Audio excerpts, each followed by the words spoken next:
So when it comes to buying your horse gear, I would strongly recommend staying away from the big places. Anywhere where it's sales driven and money motivated, you're not going to get the right advice. We come here to this secondhand place. I love it. The chick that works here, she's very shy. She's off camera, but she'll probably giggle. Yeah. So owns it. Owns it. Yeah. She's absolutely awesome.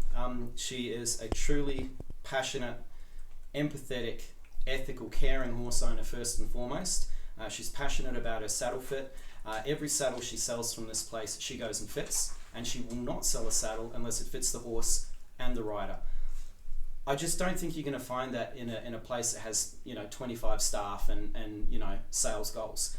She also sells all the secondhand stuff. So all of the stuff that people have grown out of or is just lying around the tack shed, rather than it being wasted, it comes here and it gets on sold. So my recommendation would be, no matter where you are in the world, go to the smaller places, get that personal service, establish a good relationship with the sales staff, and if you've got that one person that you always go to, I think you're far better off than just going into a big place or looking for cheap deals online. There's times when cheap stuff online is great, but for the most part, I would always recommend the small mom and pop operations because they're just much nicer. And hey, you can drink a beer and film in their store, which is pretty awesome. Thanks, buddy. So when it comes to your basic horse tack, quite honestly, it's personal preference. This isn't really my colour, but it does go with my eyes. Look, it doesn't matter. It doesn't matter what you use. So long as it fits the horse well, and so long as it's something that you're comfortable with. I think it's far more important for someone on a long ride to feel comfortable and confident with tack that they know, rather than reinventing the wheel. We use all biothane tack. The reason for that is we find it doesn't rub. If it gets horse piss on it or anything nasty, you just wash it straight off. It never hurts the horse, never rubs the horse. It's really strong, it lasts really well. And things like leather, it does have those problems when it gets wet, when it gets really cold. You have to take care of it. Things like these nylon head collars. I think everyone's got at least 4 or 5 of these in their little head collar graveyard in a corner of their tack room. They do have a tendency to come undone a bit, but if they do, they are pretty easy to sew back together. And when things like this break, it can be a bit of a problem. So again, we use biothane rather than sort of the cheaper head collars. Biothane instead of the leather, but that's completely up to you what you want to use. So follow me around here. Same with bits. If you ride bitless, good for you. Do it. That's not a problem. If you want to ride in an aggressive bit or a snaffle, everything I use has always been just an egg butt French snaffle. As long as you can control the horse, as long as you're confident, you're comfortable, that's what matters. So there is nothing I would in particular recommend. Louise is making a face at me. The bit needs to fit the horse. Obviously needs to fit the horse. So I ride in a 4.5 inch snaffle with Marengo, but we've got a 5 inch for Banditti. So knowing how to measure the width of the bit, look, all of this is really basic stuff. It's not the kind of stuff we really need to be covering. I just want to get the point across that when it comes to this terminal stuff, it's whatever makes you feel comfortable. Same with the stirrups, whether you ride Western style or these lightweight, I quite like these lightweight ones, that's what I use on my saddles. It's completely up to you. Things like helmets, if you want to wear a helmet, go for it. It's not our choice. If you want to wear body protector, if that makes you feel comfortable and confident and happy in the saddle, then go for it. Yeah. I forgot, I was talking about head collars before. Simple string head collars, like they're good, they're fine, but if you tether a horse with these overnight or you ride any great distance with these, you're going to find that these knots just chew your horse to bits. Head collars are not designed, obviously, to be on a horse 24 hours a day, 7 days a week, for a month, or 6 months for that matter, and it's just going to wear. So the flatter you can make it, the better. So again, another tick in the box for biothane for us. So just something to be aware of. They're fine, they work great, but not if they're on 24 hours a day, 7 days a week. Right, so this is a commercially available biothane head collar, and that is an absolute steal at 20 euros. So you can see it's covered. So if that gets horse piss all over it, it's not going to be a problem. It's not going to fray. It's stainless steel buckles. And that's a good bit of kit. I'd use that personally. It's very good. I don't like these. That's just me. But yeah, I would probably just take that bit off and sew that on there. Yeah, anything that can break, I don't like. So I'd probably replace these pins as well with some good stitching. But yeah, that's a good bit of kit. That is something I would recommend for long riding, particularly if there were poachers about and the chance that your horse could get shot. Yeah, having a bright head collar on a horse, like if you're riding in Australia, there's a lot of brumbies and there's a lot of drunk lads with rifles spotlighting. So yeah, if you can make your horse visible while it's tethered and not get it shot, that's always a bit of a bonus. So we're just taking up, about to go for a lovely little evening ride, and I thought this might be the perfect time to cover the extensive grooming kit that we take with us on the road. It consists of that. One problem with these, they bend when you're trying to get frozen dirt off a hoof. So we take these if we know we're going to be working below 0 degrees.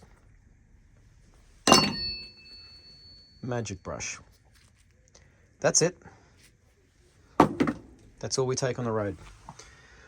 That is our grooming kit in its entirety. Righto, so back inside, let's talk about the tack that me and Louisa use. Now, I think probably a good place to start will be securing the horses.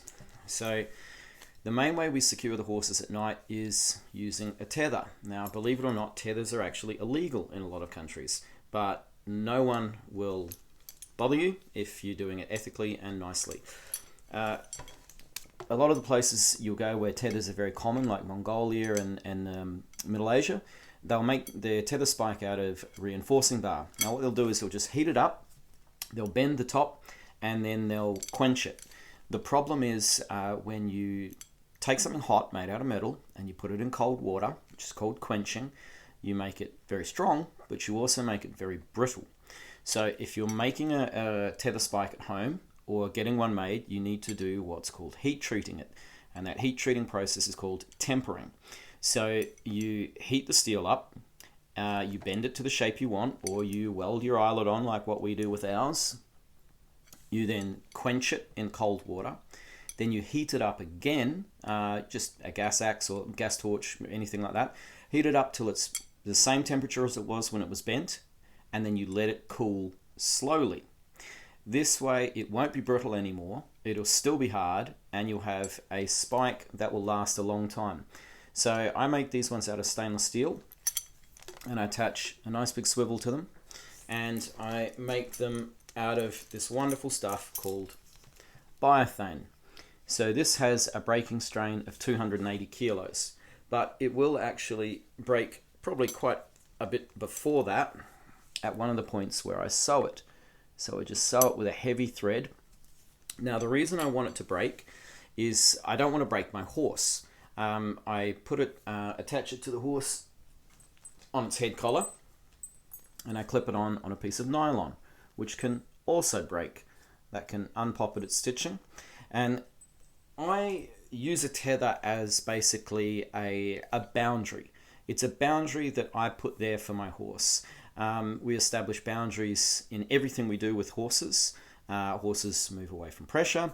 It's basically the fundamental principle behind riding a horse. We also set boundaries in the barn when we're working around our horse. All of those kinds of things. So the tether is a boundary, and we don't want that boundary to hurt the horse. So we have an aluminium carabiner at this end where it clips onto the head collar, and in the middle I'll also have another swivel with another carabiner, and then I have another clip in there as well. So if the horse is ever tangled, I can very easily and very quickly free the horse up. Now the reason why Louisa and I choose to use tethers over what a lot of people use, being the electric fence generator and things like that, is because although your horse might respect an electric fence, a wild horse will not. So we ride with a solution that works for us 100% of the time, which is 2 horses, both tethered, knowing full well that if one gets off its tether for any reason whatsoever, it's not going to leave its partner. They just don't do that. And if there are other feral horses around, we also use hobbles. Now, a lot of people are against hobbles and think they're cruel. They're absolutely not. Done right, hobbling is perfectly ethical and no problem whatsoever. We still use our hobbles all the way from Mongolia, and as you can see, there is just a little wooden toggle there and a piece of string that just pops over there like that. There's no chains, there's nothing cruel, nothing terrible. If the horse wants to move with these, it can move just fine. But what it can't do is gallop off at top speed. So we find the use of the tether and the hobbles together as being just the best way to keep our horses in a local area overnight. And it is more, as I said, a boundary that we place for the horses rather than a physical restraint. Because if they want to get that stuff off and go, they will. They will either pull the spike out of the ground or break the tether. And they won't break themselves. So our head collars, we make these ourselves. They take a lot of time and cost quite a bit of money to make. But this is all biothane.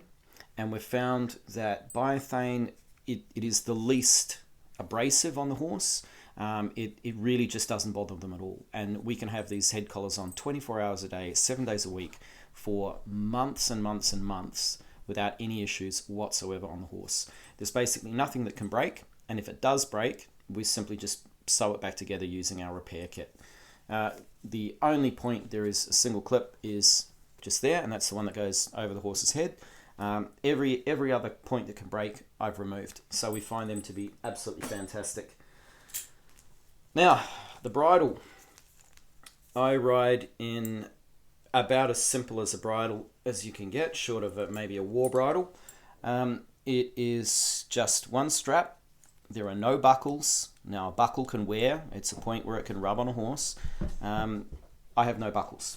So it's just a brow band, a strap, and a 4.5-inch egg butt French snaffle. You will notice though that I have sewn nylon on here. I have crocodile clips attaching my biothane reins, but this nylon, what that means is versus, so he doesn't get those vibrations in his mouth. I would do this with pretty much anything anyway, but I find that it really does make the horse just that little bit more comfortable. So measuring the bit, you just basically a bit of wood in the horse's mouth like that, measure how wide its mouth is and get the correct width bit. If you're off to Mongolia, take a 4.5-inch egg butt French snaffle with you. The horse will thank you for it. It's better than the bit of wrought iron that they'll have over there. And yeah, biothane reins. I've had this exact setup for 7,200 kilometers. No wear other than you can see the wear on the crocodile clips. Everything is still working perfectly, and that's why I love biothane. And I have cleaned it approximately never, except for the bit. Obviously, I wash the bit when that gets a bit grubby. We really don't take anything else. We just have a tether, a bridle, and a head collar. That's all we have. But one thing that it's a game changer. Absolutely a game changer is the fly masks. So there's a million different fly masks on the market. I'm going to do a shameless free plug for Professional's Choice, simply because this is a year old and it's still going strong. It's got a bit of hay stuck in it there. It has had a little stitch to sew it up. They're a great product. I really, really love them. And anyone that's spent any time in Mongolia will tell you that if you're there in summer, everywhere you go, you'll see a mob of horses. They'll be standing in sort of knee-deep water, and there'll be 20 or 30 horses there just going like this, just all day long. If you can get a Mongol horse that's friendly enough to let you put a fly mask on it, 20 minutes after it's gone on for the first time, it will just look at you like you are the greatest thing ever, and it'll be your best friend from then on. Fly protection it's essential. We obviously carry the fly spray with us. We get this sort of this organic-y, cool mix that smells like garlic, and it actually smells good. It smells like it'll go really well on fries, but yeah, probably not. Especially here in Europe and to the east, in Eastern Europe, the flies during summer, like riding alongside the Danube sounds nice. You'll be there for 20 minutes before you're heading back into the desert away from water. It's just awful. So if you have got a sensitive horse, and we have ridden with a sensitive horse, being banditti, we've carried a lightweight fly rug. Now, the reason we ended up carrying this for banditti, and it was a game changer for us, is he's a sensitive little boy, and yeah, the little kitten he just couldn't handle the mosquitoes. The horse flies, they bothered him. They'd have him running around like a clown, but they didn't really give him big welts. But the mosquitoes, overnight, he could literally just come up just covered in lumps. Now, obviously, we want him to be comfortable first and foremost, but lumps on a long ride, that's it. It's a deal breaker. So we had numerous lumps come up under and around the saddle support area, and it ended a ride. So we end our rides the second we have to make that ethical call, and it's bloody sad. You know, we'd gone from Germany, we'd gone through Austria, we'd crossed the Alps, we'd gone down into Slovenia. I always mix Slovenia and Slovakia up. Gone through Slovenia, gone up into Croatia. We'd taken a turn to the north. We'd crossed Hungary. And we were in Slovakia when we had to make the call. That's it. So 600 euros later, we've got home in the back of a horse float with our boys. But if you can avoid that by something as simple as that's a 40 euro blanket, I mean, you'd be foolish not to. Yes, they're annoying to carry. Yes, it's a bit bulky. But something like that, which really it only weighs like 600 grams or something, that sits nicely on top of the roll bag at the back of the saddle, and it's a case-by-case basis, of course. My boy is just as stoic as. He'll just stand there in a swarm of flies and things, swishing his tail eating grass. So he doesn't need one, but if you need one, take it. And I would strongly recommend always taking the fly mask. But as I say, whatever you're comfortable with, a lot of your existing stuff will do, unless you're going on a crazy adventure like the ones we do. I wouldn't recommend going out and buying all new tack. I think you'll be just fine. The basics are pretty much just the basics wherever you go. And magic brush, I love them.